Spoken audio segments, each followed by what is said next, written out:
प्रिय छात्रों, नमस्कार। शब्द रचना के अंतर्गत आज हम समास का अध्ययन करेंगे। आइए समास की परिभाषा को समझते हैं। छात्रों, शब्दों के संक्षेपीकरण को समास कहते हैं, अर्थात दो या दो से अधिक शब्दों या पदों को संक्षिप्त करने की प्रक्रिया समास कहलाती है। जैसे तीन हैं नेत्र जिसके, अर्थात शिव, जिसे त्रिनेत्र भी कहा जाता है। उपरोक्त उदाहरण से स्पष्ट है कि त्रिनेत्र एक सामासिक पद है। सामासिक पद को समस्त पद भी कहा जाता है। सभी सामासिक पदों में स्पष्ट रूप से दो पद दिखाई पड़ते हैं। छात्रों, हमें ध्यान देना चाहिए कि सामासिक पदों में दो पद होते हैं। पहला पूर्व पद, दूसरा उत्तर पद। पूर्व पद पहला पद पूर्व पद कहलाता है।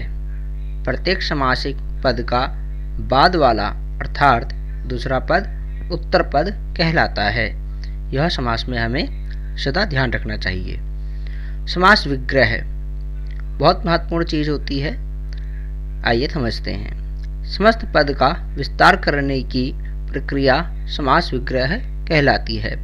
समास विग्रह में निहित पूर्व पद तथा उत्तर पद के मध्य प्रयोग किए जाने वाले परसर्गों का लोप करके पूर्व पद तथा उत्तर पद का परस्पर संयुक्त रूप समस्त पद या सामासिक पद कहलाता है। आइए इसे उदाहरण से स्पष्ट करते हैं। त्रिनेत्र पद में त्रि पूर्व पद तथा नेत्र उत्तर पद है। त्रि शब्द का अर्थ है तीन तथा नेत्र शब्द का अर्थ है आँखें। अतः त्रि तथा नेत्र का संयुक्त रूप है त्रिनेत्र, जिसका अर्थ है तीन है नेत्र जिसके, जिसका हमें एक नया अर्थ मिलता है, अर्थात शिव। इस प्रकार हमने जाना समास रचना दो पदों या दो शब्दों के मध्य होती है, जिसमें पहला पद पूर्व पद तथा उत्तर पद दूसरा पद कहलाता है। पूर्व पद तथा उत्तर पद के मेल से बना नया शब्द समस्त पद कहलाता है। आइए इसे कुछ उदाहरणों से और समझने का प्रयास करते हैं। समास विग्रह माता और पिता, समस्त पद माता पिता। समास विग्रह राजा का पुत्र, समस्त पद हुआ राजपुत्र।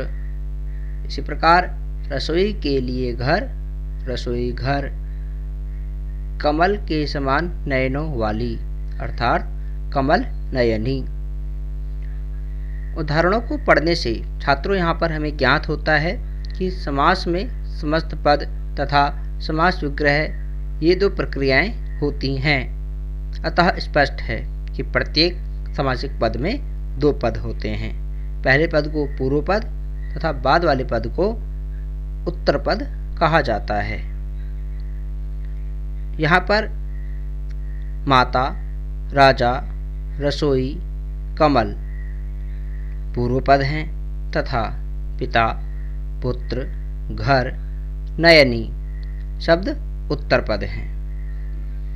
अतः हमने समस्त पद और समास विग्रह को स्पष्ट किया। आइए इसकी परिभाषा को दूसरे रूप से समझने का प्रयास करते हैं। समस्त पद पूर्व पद तथा उत्तर पद के मध्य आए परसर्गों व चिन्हों का लोप हो जाने पर दोनों पदों का संक्षिप्त रूप समस्त पद कहलाता है। समस्त पदों में कभी पहला पद प्रधान होता है, कभी दूसरा पद तथा कभी अन्य पद प्रधान होता है। इसे हम जब इनके भेद पढ़ेंगे तो वहाँ पर और अच्छे ढंग से समझ पाएंगे। आइए कुछ उदाहरणों से प्रयास करते हैं समझने का। जैसे तीन भवनों का समूह त्रिभुवन, शक्ति के अनुसार यथाशक्ति। तीन नेत्र हैं जिसके, शिव, त्रिनेत्र। यहाँ त्रिभुवन पद में भुवन उत्तर पद, यथाशक्ति पद में यथा पूर्व पद तथा त्रिनेत्र पद में शिव अन्य पद की प्रधानता है। समास विग्रह। समास रचना से बने समस्त पद को विस्तार पूर्वक अलग अलग करने की प्रक्रिया को समास विग्रह कहते हैं। विग्रह करने पर दोनों पद अलग अलग हो जाते हैं तथा उनमें विभक्ति, कारक चिन्ह आदि लगा दिए जाते हैं। उदाहरण: राजा का पुत्र, राजपुत्र। रसोई के लिए घर, रसोई घर। अतः हम कह सकते हैं छात्रों, समास में कम से कम दो पद होते हैं, पूर्व पद और उत्तर पद। पदों या शब्द समूह को संक्षिप्त करने की प्रक्रिया को समास कहते हैं, जो कि हम पूर्व में पढ़ चुके हैं परिभाषा में। तो हमने सीखा, समास में पूर्व पद व उत्तर पद का संक्षिप्त रूप समासिक पद या समस्त पद कहलाता है। समास में पूर्व पद व उत्तर पद के साथ प्रसर्गों तथा चिन्हों को जोड़कर किया गया विस्तार समास विग्रह कहलाता है। समास पद या समासिक पद बनाते समय शब्द समूहों के बीच में आने वाले प्रसर्गों, चिन्हों का लोप हो जाता है। यह हमने सीखा।